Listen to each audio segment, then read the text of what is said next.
via, say, physical objects, and that they can bring all sorts of, enormous effects outside of them, that the very small has an effect on the very large. As this is kind of shown here, of taking this Leeuwenhoek image of the flea and then extending it and the mosquito and the various other sort of things that might bother people, and imagining them on a gigantic or enormous scale. The thing about microscopes and the whole thing about looking at the world optically is that we have to do this through lenses, things that are corrective in being able to take, information about what's going on around us, and then to, again, like put it within some corrective index so that we can look at it correctly or understand what it is that we are seeing.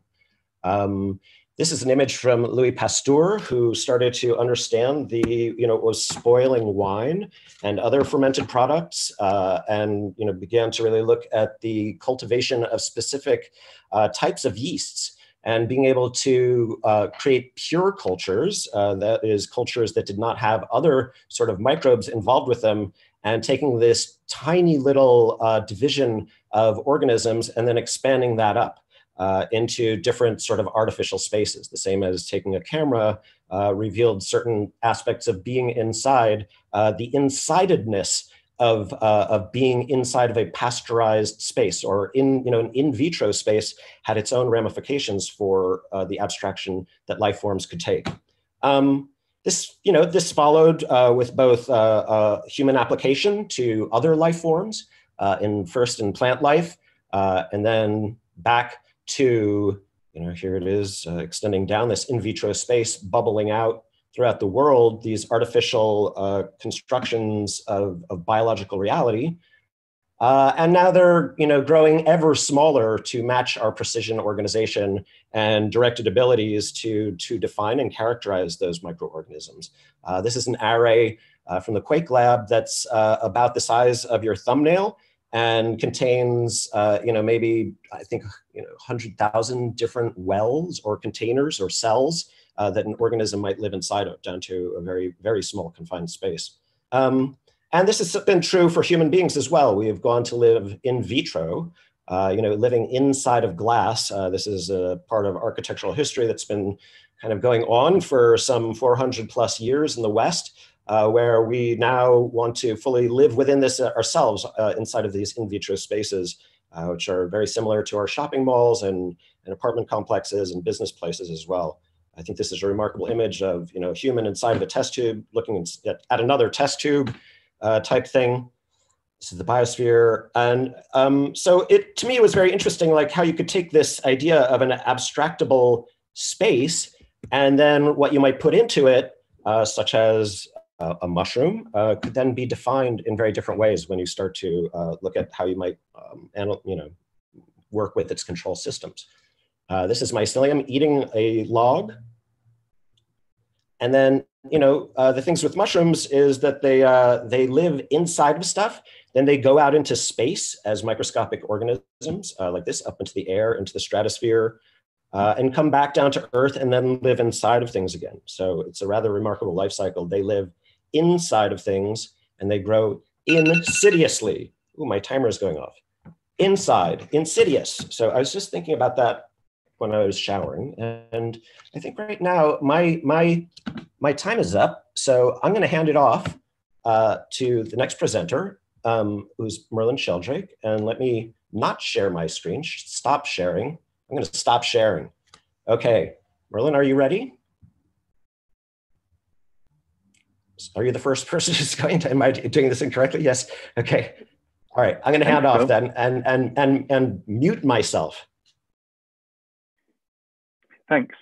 My name is Merlin, and I research the fungi that live in the soil, and they also live in plant roots in a symbiotic relationship, known as mychorrizal fungi, from the myco, fungus, and rhiza, root.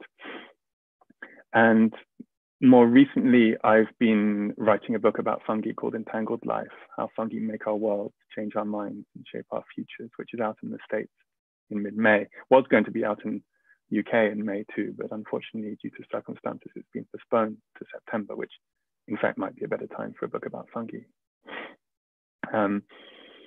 So I'm going to introduce a little bit these fungi, these mycorrhizal fungi, this ancient association that underpins all life on land, all recognizable life on land.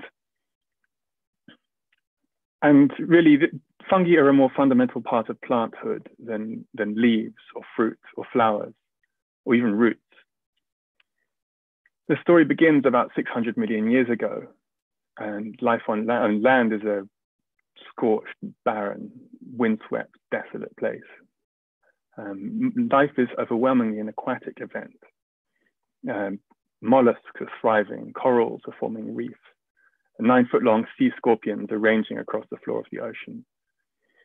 And around this kind of time, algae, freshwater algae, started to wash up on the shores of lakes and rivers and continue to live on the shores of lakes and rivers. Now, algae can photosynthesize, which means they can eat light and carbon dioxide from the air, but they're not very good at acquiring nutrients from solid ground or water from solid ground, in fact. They're very vulnerable on land. Fungi, on the other hand, are experts at acquiring water and nutrients from solid ground. So there was perfect conditions for a relationship to form here, and indeed it did. And so the fungus would provide the algae with nutrients and water, and the alga would provide the fungus with energy-rich sugars and lipids that it had formed in photosynthesis. And in fact, for 50 million years, the ancestors of plants did not have any roots. Fungi were their roots for 50 million years, while plants took their time and worked out or evolved their own roots. So the word mycorrhiza has it right. Roots, rhiza, followed fungi into being. And today, over 90% of plants form these relationships, these mycorrhizal relationships. And in fact, what we call plants are algae, which have evolved to farm fungi, fungi which have evolved to farm algae. So the exchange is similar today. Plants provide fungi with up to 30% of their energy budget, and fungi provide plants with mineral nutrients like nitrogen and phosphorus from the soil. And they also provide plants with water and micronutrients from the soil, like copper. But they also defend plants from diseases, and they enable plants to fight off insect pests more effectively. And they enable plants to resist stresses like salinity and heavy metals more effectively. And some people describe them as ecosystem engineers. They make up between 1/3 and 1/2 of soil biomass. So these mycorrhizal fungi are a hugely important part of the planet, in fact, in a global nutrient cycle. And there are some other interesting ramifications to this relationship. Fungi are promiscuous and connect to different plants. One fungus can connect to multiple plants. And plants too are promiscuous, and one plant can connect to multiple fungi. And this means you can have shared networks that arise between plants and fungi. And this is the concept sometimes known as the Wood Wide Web, where plants can be linked together by fungal networks. Nutrients can pass between plants via fungal networks. Signaling compounds can pass between plants via fungal networks. This is a whole new field of study, which is just opening up right now. I like to think of it as, if you imagine the puzzlement of an extraterrestrial anthropologist who'd been studying humanity for decades and only just discovered that we had something called the internet. A bit like that for contemporary ecologists. So we're really standing at the edge of a whole new field of questions and learning how little we know. So I wanted to show you, just to give you a feeling for this relationship and its intimacy. I wanted to show you, I'll take you on a tour of a root. I've just been rendering a video from a root scan made with lasers. So the root is, I got a root and I stained the plant with one type of fluorescent dye, and I stained the fungus with another type of fluorescent dye, and then scanned it with the lasers, 2 different types of lasers. So you receive the 2 different channels of data. And then you can form a 3-dimensional scan of the plant root. And unfortunately, it's just been rendering furiously for the last few minutes, hasn't finished. So you're going to see an incomplete video, but at least it's fresh. I'm going to try sharing my screen here. Let's see. So this is a type of, is this working? Yeah. So this is a section of a plant root. The plant is in bluey green and the fungus is in red. And you'll see in just a moment. We begin our tour. So this plant, it's a type of plant that really is heavily dependent on these fungi. So this is perhaps on the extreme end of the spectrum, but nonetheless, it's a very good way to get a sense of this relationship. Here we go. So you can see the fungi living inside in quite a defined space. They're really part of the plant anatomy. They're an organ of the plant. And the plant itself is an organ of the fungus. That space in the middle is where the plant has its vasculature, it conducts its water and nutrients. Here we go inside.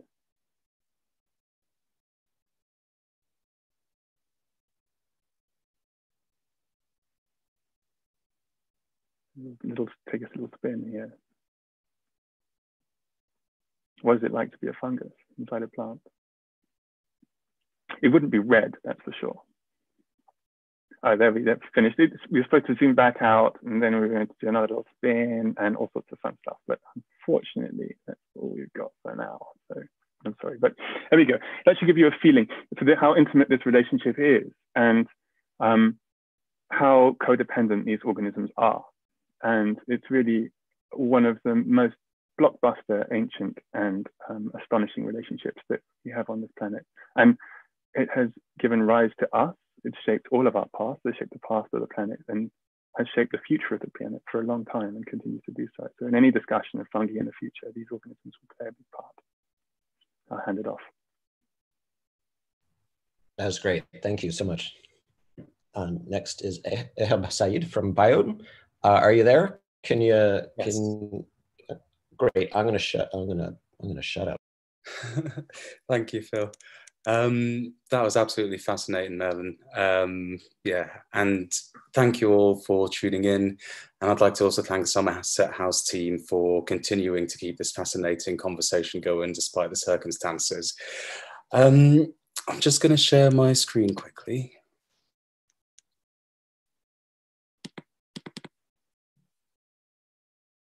Can you all see that? Right. So I'm Ehab Saeed. I'm the founder and director of innovation at Biome. And I think it's fair to say that we are all currently living through unprecedented times.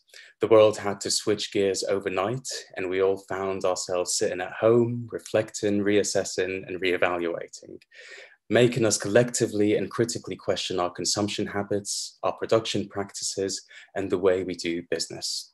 This is a textbook scenario where the systems governing our economies are undergoing major transformation and reorganization, driven by changes in our value systems and our reliance on certain resources. This usually leads to the emergence of a new economy, and given the prominence of a biorevolution of sorts emerging across various industries, we hope that this new economy will be one that is governed by nature and takes into account the health and well-being of our planet and all of its inhabitants. At Biome, we place biological systems and processes at the heart of our inspiration to revolutionize the built environment and the way we do business. And we achieve this through our bio-based materials, circular construction systems, and a range of services. But our bio-based materials, and particularly our work with mycelium, will obviously be the focus of this discussion. Fungi are wondrous organisms, as I'm sure you've all got a glimpse a minute ago, and we have barely scratched the surface when it comes to realizing their true potential. But our team of mycologists and designers and scientists and engineers have managed to make amazing advances in getting us a little bit closer to that. We have developed a building insulation product made out of mycelium, grown on a variety of organic byproducts and waste streams. As we were developing our strains and biomanufacturing technologies, we knew that they would result in improved thermal and acoustic insulation as we were utilizing, emphasizing, and informing mycelium's natural properties. But when we actually started testing our mycelium insulation against industry standards, we were blown away by how we managed to achieve thermal conductivity values of 0.024, which probably means not much to most people, but it competes with market-leading insulation, and in some cases it's 2 to 3 times the thermal insulation values of commonly used alternatives. You can see here as well, it's got amazing fire properties without any treatment, and for when it comes to actually testing it, when we tested for VOCs, which is volatile organic compounds, these are released by materials throughout their life and affect the indoor air quality in buildings. You know, that obviously affects our health and well-being.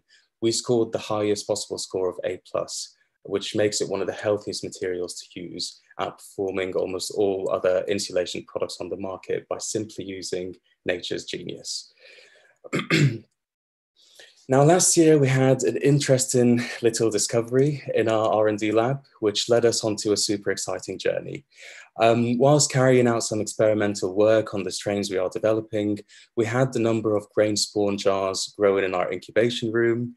Now, we usually put a plastic PE or PU sponge in the top of the jar to allow for air circulation or airflow.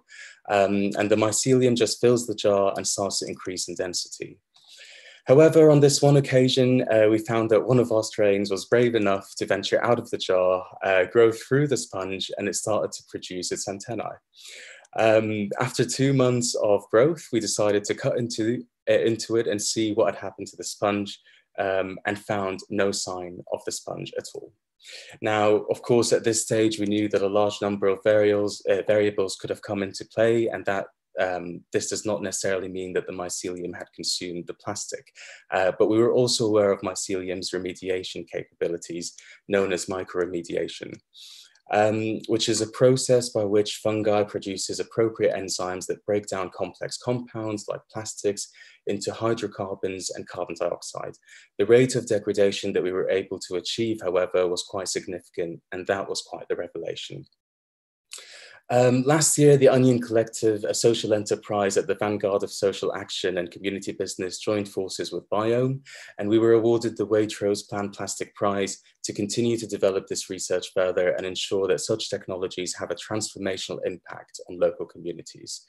This has allowed us to carry out numerous experiments over the last 8 months, where we continue to evolve our strains through a non-intrusive and non-GMO process known as directed evolution, which basically mimics the process of evolution in an accelerated lab environment. This has resulted in the development of 3 strains that can successfully consume PU and PE. On the right here, you can see a plastic stick that's completely covered in mycelium. There is no other source of nutrients in there apart from the plastic. And further experiments that we were able to do, and further, I guess, more sophisticated experiments allowed us to actually identify that there was a reduction in the plastic that is available within the mycelium. So the mycelium is actively consuming it. And as I mentioned, all 3 strains demonstrated the ability to degrade polyurethane and polyethylene, which was a huge surprise for us. We didn't quite think we'd get that far that quickly. So it was a really great move. And in terms of the its potential, the current plastic recycling processes can tend to propagate current plastic crises and encourage the production of more plastics, whereas this process completely eliminates plastic completely, and the outputs, so for example, the non-toxic hydrocarbons are stored in the resulting mycelium material, which in itself is a replacement for plastic and other damaging materials, and the carbon dioxide is turned back into oxygen through the process of photosynthesis, fed back into our incubation space, providing fresh, oxygen-rich air for the next batch of mycelium. So that ensures a completely circular and closed-loop manufacturing process, which would result in the production facility effectively being a bit of a carbon sink. So although our mycelium insulation, which is currently available and grown on organic substrates, we aim to eventually integrate the plastics and other synthetic waste streams into the inputs of our production process. And that will come from the construction and fashion industry, as well as other sectors that we're looking at. Now, due to the vast environmental benefits and global potential of such technologies, it was essential for us to deliver this to the world in a way that is ethical, equitable, and sensitive to our current economic landscape at a time where it is needed the most. So we're setting up the world's first community-led biomanufacturing facility with the Onion Collective. And apart from being the first large-scale facility to produce mycelium insulation, another unique aspect of this collaboration is the way it acts as a catalyst for regeneration within a community. Again, taking inspiration from nature, we have developed a business model that allows communities to drive industry in quite a revolutionary way that ensures the regeneration of the local community, environment, and economy. Much like many examples of positive and mutually beneficial symbiosis in nature, like Merlin has just showed us, we have mimicked that process and aligned the incentives, motives, and needs that you witness in symbiotic relationships to actually create new business models, ensuring that all stakeholders that play a part of or are affected by our operations are taken into account, and that the facility only has a positive impact as much as we can, moving beyond sustainability and towards regeneration. Our first facility is almost completely built, as you can see in this time lapse, in Watchet, West Somerset. There's obviously been a bit of a delay because of the corona situation, but it will start at a scale of about 1,500 square meters of insulation panels as an output, which is around 10 homes worth of insulation per month. And over the next couple of years, will eventually be scaled up to provide 120 homes worth of insulation. And at that scale, we use around 150 tons of waste, sequestering around 30 tons of carbon, according to the simulations we've carried out, and it will provide over 30 new local jobs and a constant income for the community, allowing them to invest in their education, infrastructure, and social action projects. We're also working with the YMCA to set up the second facility in Newcastle by 2021, and have been invited to set up in other countries and geographical locations by governments around the globe, allowing us to make serious leaps in the fight against the climate crisis, and equitably distribute wealth and showcase a new global economy that benefits from global interconnectedness and the sharing of knowledge, but works with more reliable local supply chains and empowers local communities. We're about to launch our crowdfunding campaign, so you're all welcome to come along with us on the journey. And we hope that our work, alongside the work of many other great minds in this field and with us here today in this talk, will play a part in influencing, inspiring, and implementing this new economy that is slowly unfolding before our eyes. Thank you very much. Wow, that was great. Thank you so much. Now, the third in the lineup here is Nancy Denise. Nancy, are you there? Yes. Okay, I'm going to hand it off to you then. Yes. Can you see my screen?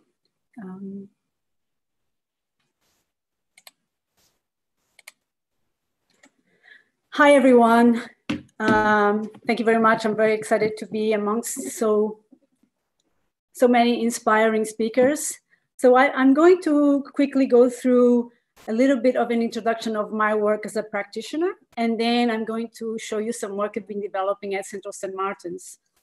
So in our practice, so I'm an architect. We are two architects that have a very small practice. We are fascinated by living systems, and we've been working with living systems as a collaborator in terms of design process. We look at living systems in different ways. Sometimes they are an inspiration towards form finding. We are very interested in form, I guess all architects are.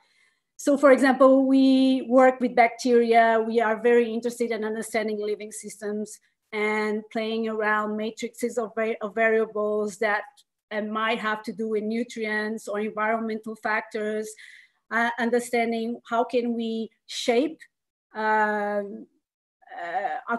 behavior? How can we influence growth? How can we influence color?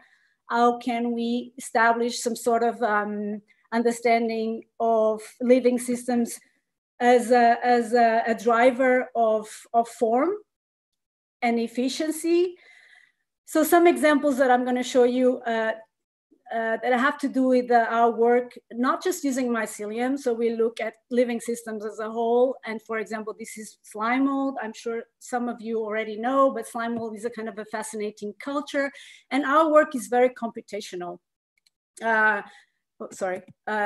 We really use computational design to simulate living systems and understand how living systems work. I'm not sure if you guys are, yeah, I think maybe I need to minimize this because it was interfering with my slides.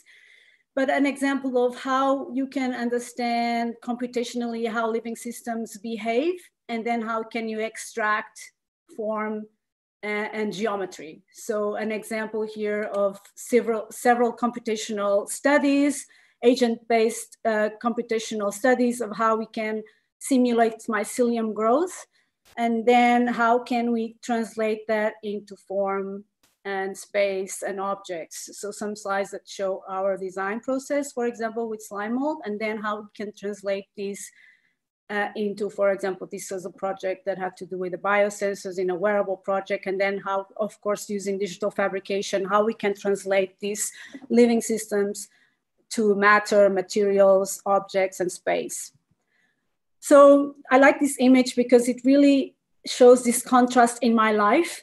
On the left, you can see my DIY lab / living room. And on the right, you can see the Grow Lab at Central St. Martin's, this really nice lab that we have in school. I like to show this image because I've learned everything by myself in terms of mycelium. This is me in my living room making panels, slime mold panels. And this is, I like it because it really shows, and I talked about this, and I talk about this all the time with my students, that you don't really need a lab to work with mycelium, to work with biomaterials, to start, learning on your own and trying to understand how this can work and it can be scaled. So I'm very proud to say that I've learned everything on my own, trial and error, understanding. A lot of our work has to do with waste. We are very interested in using waste as a raw material in my practice, understanding how you can transform different kinds of waste, agricultural, domestic waste, to produce affordable materials using waste byproducts. So this is what's, some of our studies. I've been teaching for 5 years. I started teaching mycelium with the innovative commercial packages with my students at RPI, Rensselaer Polytechnic Institute, and at CASE, Center for Architecture, Science and Ecology. And we never had a lab. We just did everything in a normal architectural studio.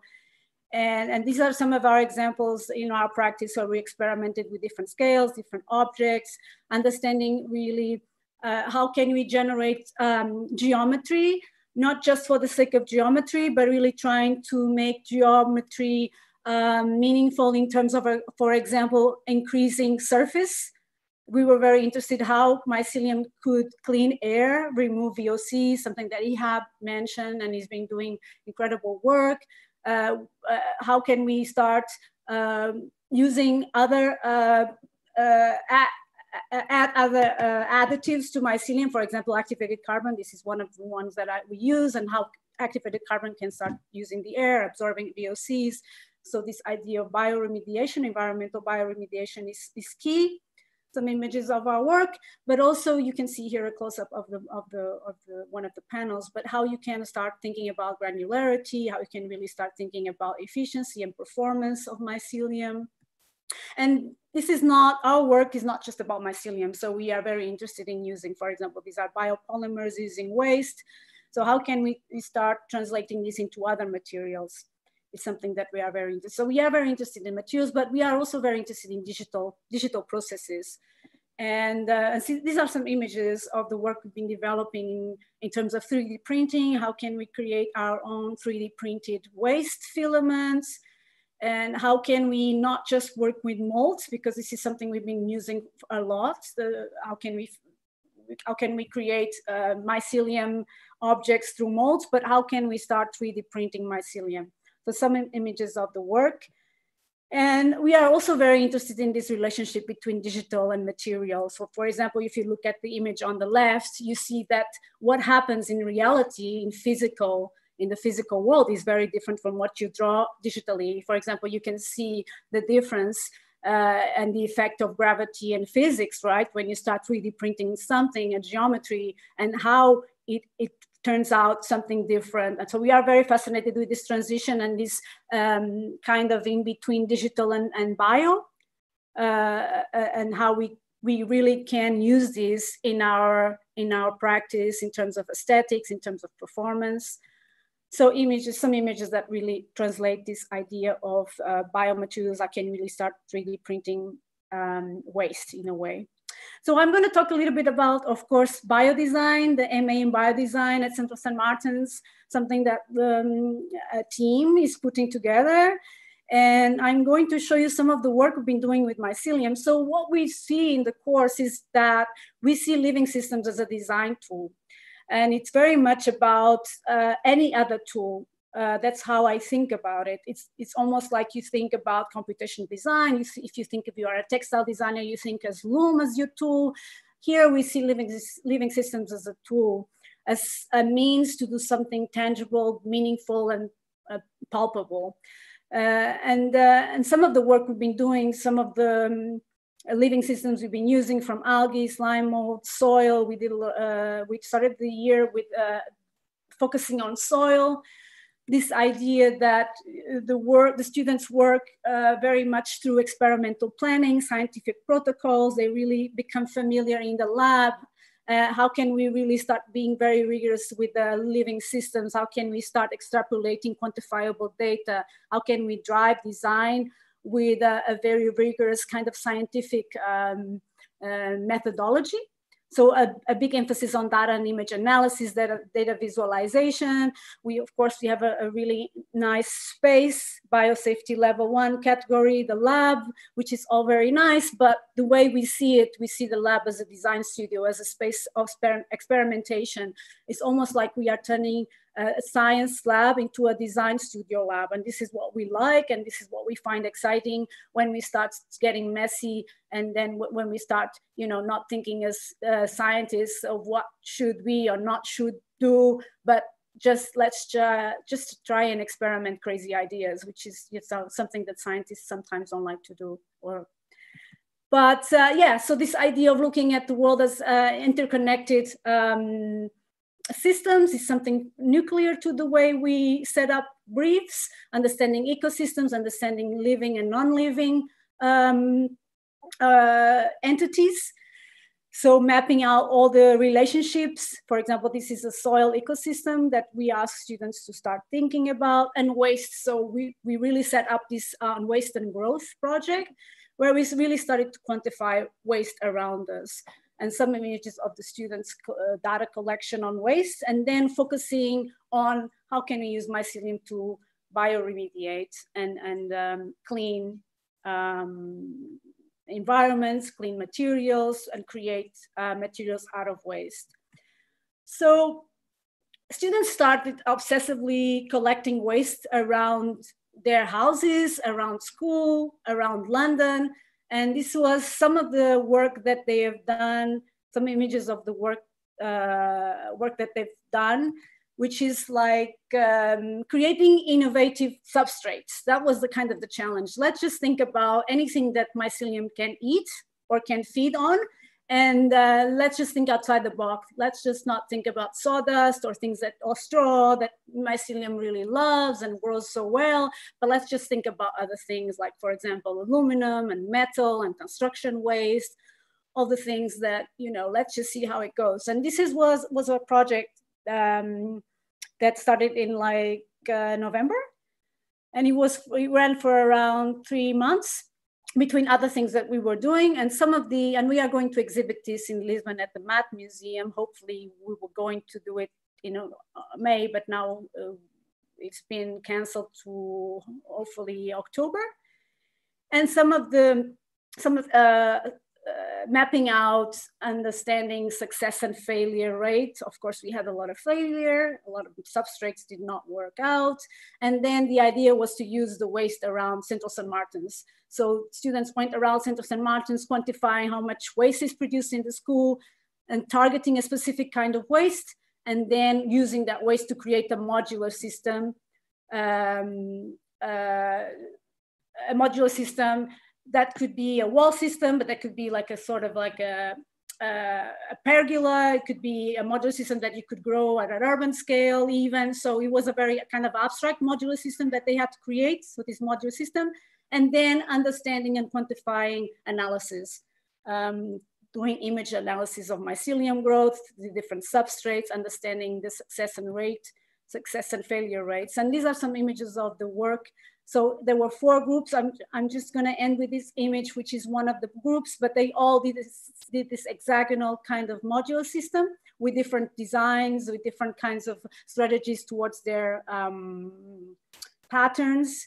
Obviously not random patterns, but some images, one image of the resulting project. And this is something that, you know, exemplifies the team of Central St. Martin. So there's like 2 designers and 2 scientists as part of the core team, and the list of our students. And I will just stop here. Thank you very much. Great, thank you so much. So I think we have some time now for a discussion, or and also to handle some questions that might be coming in from some of the people who are viewing this. And you know, it's just so interesting to hear all of, again, like these very different takes and approaches towards this. From each person has their own particular story of how they came to this. I'm thinking, like, Nancy, like you say, you know, you did this all yourself, and you've been able to pull this together just through, you know, like your ideas of experimentation, both around materials, you know, being able to bring a methodological thought, like sciences and mathematics and all that sort of stuff, and then design, which is like, you know, gets into both functionality, but then aesthetics and other sort of difficult qualitative types of things that aren't, you know, we don't measure quite the same way. I'm finding, what have you found? I mean, aside from just the difficulties of organizing that, what have you found, like the relationship of Central St. Martin's, like how have they come to embrace this as, you know, it's a very untypical development in a fashion-oriented school to have a wet lab set up. So how do they, can you explain like how that conversation started? So that, you know, Central St. Martin's is all about sustainability, something that maybe people don't realize, but this course is being planned for like 4 years. And making the lab is being such a kind of complicated project. So the course was actually started by Carole Collet, and she started textile futures 15 years ago. And then they did material futures. And it was just a natural development within the school that now is the moment to finally have biodesign so that you guys know, all courses at Central St. Martin's have learning outcomes that have to do with sustainability. So it's mandatory that all courses address certain learning outcomes in sustainability. Of course, it's a very different way of thinking, and we have a very different pedagogy than the rest of the school. But that's something that I get asked a lot. What's the difference between your degree and material futures and other degrees that are also doing architecture? It's also doing mycelium. Everybody's kind of doing mycelium. Fashion is doing mycelium. So I like to think that we really teach students. It's the way we are very demanding in terms of their research and design process. They really have to validate their ideas towards an experimental plan. Whether it's successful or not, it doesn't matter, but they really have to quantify their ideas and make them possible, which is very interesting because, for example, I'll give you an example. We had a final review and the head of school came, Jeremy Chill came to our final review, and he was like, oh, I really appreciate your rigor, scientific rigor, but come on, you guys have to be wilder. You have to look around, look at fashion at Central St. Martin's. They just do crazy things. You guys, And it made me think that it's very difficult to do both, you know? It's very difficult to have really, you know, speculative ideas and make science work. But that's what we are trying to do. Thank you. And Saeed, I'm wondering, how have you felt, like how have you, how do I say it, like the arc of the embrace of institutionality around you? Like how like, what's the thing? Because I mean, it seems like, you know, both you've been doing a lot of experimentation, but also what I would say is, like, as you're chasing the fungus, it reveals a lot. It reveals even more mysteries as they go along. But then, but I'm wondering, like, in terms of, you know, this is a pretty ambitious project that you're starting to build out there. And, you know, that means, like, you have to do fundraising and you have to, like, convince people the same way that this is like a reality that has to be here. Can you just describe a little bit about maybe that process of rationalizations? Yes, yeah, definitely. So I think when we started thinking about the business model that this technology will be delivered through, it was obvious that the easiest options, or the easiest way to do this, is to go down the conventional route, or the most common route for a startup, which is to go raise round after round and basically work on a sort of a model that prioritizes the maximization of profits to reward shareholders. That didn't quite work with the way we wanted to approach this, because we felt that a large area that needed attention within communities and within societies is the distribution of wealth in a way that is meaningful. So when we worked with the Onion Collective, we have done a lot of work and research in that area, in that field.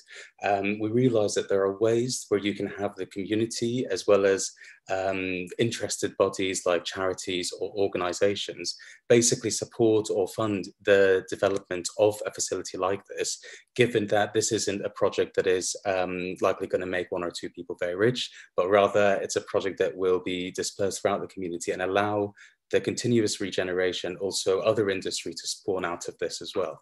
So it's, I think, taking that approach and working closely with social enterprises has allowed us to work on an alternative, I guess, way of sharing that technology, but in a way that it still works for business and commerciality. And when we're speaking with our commercial clients, they really appreciate this, because by working with us, we can allow them to meet the sustainable development goals and all their social impact. So counterintuitively, we thought it would be a big sort of barrier to get into the commercial world, but it actually turned out to be a really great plus. And I think part of that is the massive transformation we're seeing happen at the moment in industry and the way people are thinking. Great. Thank you. And then I'm wondering, like, Merlin, like you're how would I say it, a little more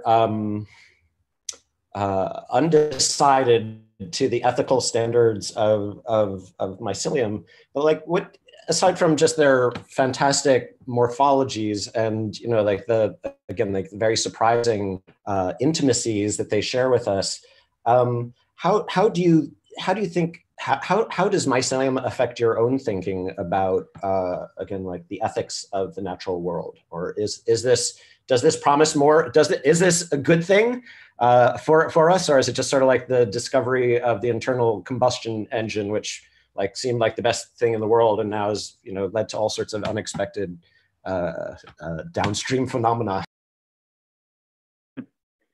Good question. I think it's not like the combustion engine, and quite literally, who knows what downstream phenomena will arise. But I think it's a worthwhile enterprise for so many reasons. Thinking about fungi makes the world look different. These organisms are so strange. They make questions for our categories. They corrode and decompose the encrusted dogmas that we use to organize the world. They're so different from us that they lead us into these open questions that make us feel dizzy and confused in a very healthy way, I think. And in loosening the grip of some of our certainty, I think we can get into some places where we can think more broadly about what it means to be an organism, what it means to be alive, what it means even to be a human, what it means to be in relationship with the natural world, with the more than human world. And for all these reasons, thinking about fungi and working with fungi, I think is enormously important. Whether or not you produce a successful product, you know, I think just the process of engaging with fungi, the process of thinking about fungi even, can take us to interesting places. Great, thank you. Yeah, when we were considering the title for this talk, we came up with why is mycelium evil? You know, as maybe to kind of counterpose that mycelium are good, to kind of go back to these kind of philosophical questions that are still as yet unanswered in the biological sciences, and how we you know, don't maybe even have the proper thought tools to describe a lot of biology as well. Again, of just like lacking language, but also maybe even modes of thinking for actually comprehending what we see. So I think we're supposed to take some questions from the audience. Hold on a second here. Hi, Nancy. I was wondering about the shape you used for the panels. Did you base these in a mushroom? If not, check Daedalus quercina. They look so similar. From Bruno Simoes. I don't know, Nancy, do you wanna speak to that? Yes. So we actually, it's the meandering pattern that you see in many corals. So it's a very kind of famous, it's a very famous pattern. We look at patterns in nature and we start tweaking them, and we make, this is what, I mean, we were very interested in the meandering pattern because it allows a lot of surface, a volume of surface. And then the idea was to clean the maximum amount of air. So we had these kind of folds that would increase the surface area. So that was the criteria, obviously. I mean, we always try to have the pattern behaving in some sort of within a matrix of efficiency and performance in terms of the environmental variables. Of course, there's always the element of aesthetics. I mean, I'm not going to lie. I'm not going to say it's completely, you know, 100% efficient. We are fascinated by, you know, patterns in nature, but that doesn't mean we use them, you know, just because they are interesting or beautiful. But I will check that out, Bruno. I'll check the Dalea quercina. Thanks, Bruno. Yeah, this is you can see this actually happening in a number of different species. This sort of similar emergent patterning of topologies that come from this sort of growth. We have a question that's come in from Future Studios, maybe, I think is who it's from, on the Twitterverse. And here's the question: how can the emergent biofabrication based on mycelium start to work with the existing material economy around timber, the original living building material? Have you considered using machine learning? I'm not sure if that's the same question or not, or something, but they seem like two different kinds of questions. Maybe Said, do you want to speak to that a bit, like of how this will exist, how this will coexist with you know, the extent? Yes. I think it's probably really important to note, first of all, mycelium is not the answer for everything. And just because we're using it as a building material, we will need other materials to work with it. So I think when you look at how it works with wood, for example, or metal and things like that, we did some experimentation with Tata steel, where we looked at actually binding a piece of steel to mycelium and seeing how that would work. Initial tests showed some promising results, but we haven't taken it much further yet. But things like that, those types of approaches where you're binding the mycelium to existing materials, integrating mycelium in the biofabrication offsite, when offsite and modular construction is becoming such a big topic at the moment, is really an essential part, because mycelium provides a whole new approach to design. It makes you think of the design of a building and how you're going to erect a building in a very different way. So we are working with also some offsite an offsite construction firm, where we're exploring new ways of integrating mycelium insulation directly in offsite construction methods. So yeah, wood will still live on. Great. Yeah, I'll also put out a plug for this white paper that was just published this week that came out of the think tank for Eurofung, which describes how fungal mycelium and biotechnologies based on that will integrate into a larger bioeconomy, and to describe some of those relationships between, say, timber timber extraction and manufacturing and other types of things. So you can check that out online. It will be on our website, and it's, I believe, published in biotechnology, fungal biology and biotechnologies. And you can find this online, authored by Professor Vera Meyer from the Technical University in Berlin. So again, like if you want more resources, and that has like a really great number of other informations there that you can go out. Oh, clap for the NHS if you can. Hey, everyone.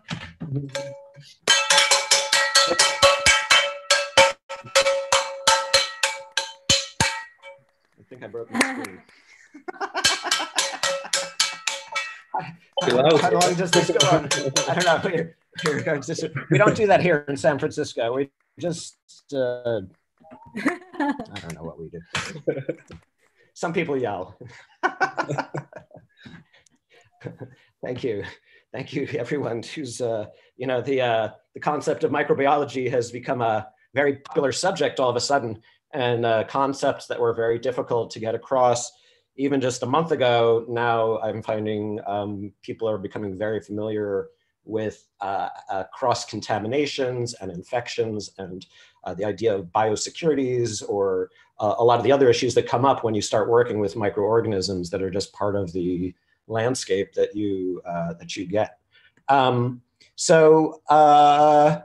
I supposed to? Okay, wait, we have a couple more questions here. Have you considered using machine learning? I'm still not quite sure how that, maybe if that person wants to pose that again. For what? What's like, yes. What role do you imagine living systems will play in the future of architectural habitations and interplanetary habitation? LOL. Merlin, you want to take that one for interplanetary habitation? I mean, we probably each have our own thoughts on that, but I'm curious what you would think about that. Well, it certainly is judged to have promise by NASA, who are actively investigating this. I mean, if you want a pop-up structure, then what better structure than one that grows? Ecovative, who developed this technology early on, they received a big grant from DARPA, the Defense Advanced Project Research Agency in America, a wing of the military, to grow barracks out of mycelium that cells heal when they've been damaged. And so the idea of, you know, structures that can be popped up quickly and then taken down quickly and decompose when their job is done, this is built into this mycelial building idea from the very beginning. So interplanetary habitation, yes. I mean, if you don't want to carry all that biomass, absolutely, it'd be a very good idea. And all the waste you accumulate on the way, absolutely, it's a perfect weave. I imagine it will have a very rich future, as rich as our interplanetary habitation, that is. Does anybody else want to chime in on interplanetary exomycology or I just want to add something to the first half of the questions, how living system will play in the future of architecture. And I think that's something that I'm super excited about, how we can start to bring buildings to life using living systems and allow buildings to interact and react to the internal and external environment. So I think that is something that is going to require a lot of research, and I can see a lot of exciting things coming out of that. I agree. I mean, if I can say something, I mean, I started my research in 2002 about, I was really into interactive spaces, adaptable spaces, using physical computing, artificial intelligence, you know, machine learning. But that's why I'm so excited in biodesign, the biodesign movement, because I think now with the facility that we have and the connection with science and being much more design, being much more interdisciplinary, these things are actually possible. That's why I think, you know, we've been thinking about living architecture for a long time. And I think now it's really becoming a reality. So I'm totally like excited about this new world. Great, thank you. Yeah. Yeah, I think you know what everyone here can probably attest to is that it's this a wide open field. You know, I myself did not have any formal training in the sciences or in biotechnologies, and was able to adapt cooking skills and other types of methodologies onto it. And you know, it still is incredibly wide open in terms of descriptions and the sciences around it. Certainly, like for younger students, like this is a really interesting area to go into, as opposed to certain things like, say, in electronics and stuff, which is a pretty well graphed out area. Like this is terra incognita, really, for most of it. And so it's like, you know, there's a huge amount of discoveries that any individual who's interested in will, you know, are there for the taking. So I would just encourage anyone to get into it. I'll give a plug again, like MycoWorks. We have a resources page where you can go and get further information if you want to start to learn about how to grow mushrooms or learn about the history of mycology or how people are using it in design or other sorts of stuff. You can go there. But I'm wondering if our other panelists have stuff that they would like to offer to our audience as other resources that people listening in or who want to get their feet wet and growing stuff. That sounds gross, but like, yeah, other things that they might look towards.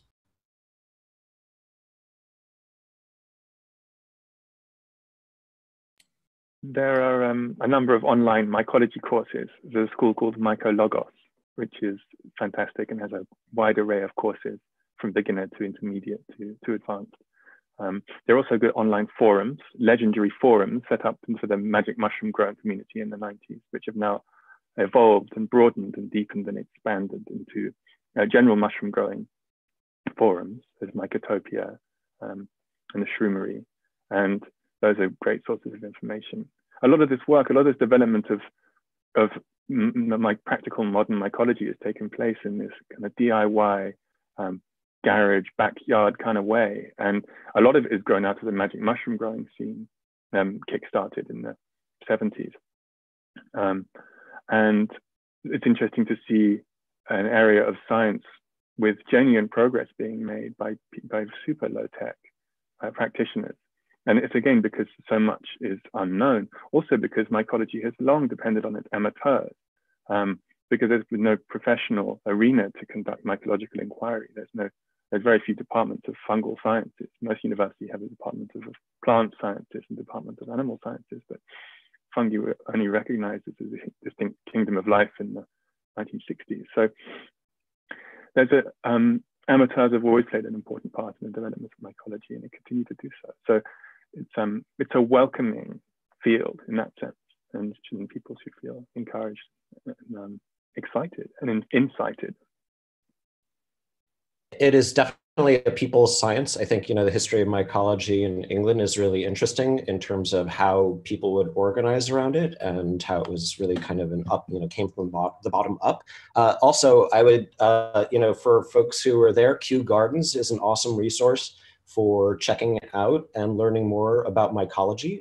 They have, I think, one of the longest standing mycoriums, you know, like of a collection of mycological samples from including Captain Cook and other folks.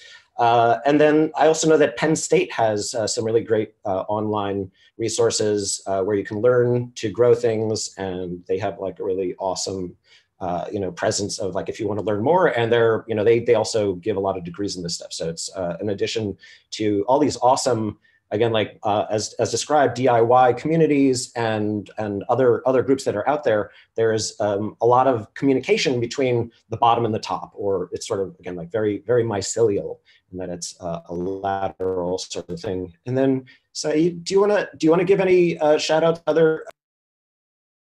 I would just second what Merlin said. The forums that you find online and the way that the community really wants to support and help each other, that's a really great way to do it. I think also not being afraid to do it at home, the way Nancy described.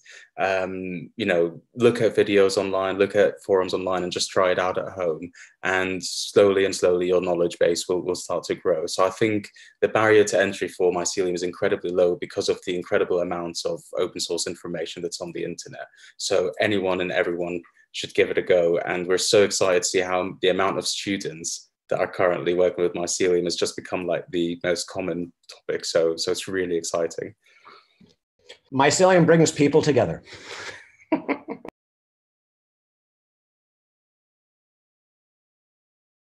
I think that we're out of time, and so I'm going to go, unless anyone stops me otherwise, I'm going to go with the closing announcements.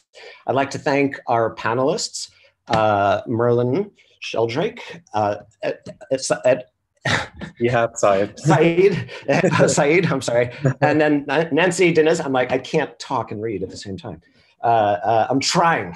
It's just memory or that. I'd also like to, again, Somerset House, the Gaia Art Foundation, for helping to sponsor this. And then I'd like to give a call out, an action to donate. If you can, please help support and donate to Somerset House's Crisis Fund. It is working hard to find ways in which we can help alleviate the impact on its creative community, which includes resident artists and Somerset House studios. If you are able to help support that effort, please consider making a donation, which will go towards sustaining our creative community. Head to somersethouse.org.uk for more details and to donate. And I think that that's, wow, we're closing it on time. I can't believe that. Thank you, everyone out there in Corona land, in the Omniverse, in the mycelial verse. Until the next time, thank you, everyone. Bye, everyone. Thank you all very much. Bye-bye. Stay well.